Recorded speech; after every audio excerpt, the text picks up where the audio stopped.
There they go.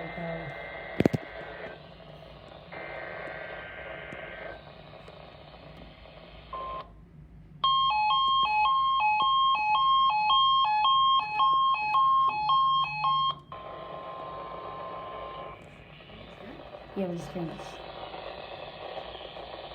Don't fail. The National Weather Service in Chanhassen, Minnesota has just activated the warning alarm on 13 weather radio stations across central and southern Minnesota and west central Wisconsin.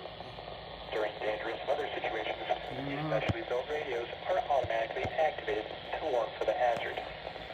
Tests of these radios are normally conducted by the National Weather Service in Chanhassen every Wednesday at 1 p.m. If severe weather threatens the area near the normal test time, the test will be postponed until the next good weather day. The warning alarm will be activated for respect warning system affecting central and southern Minnesota and west central Wisconsin. This concludes the test of the warning system. We now return to normal program.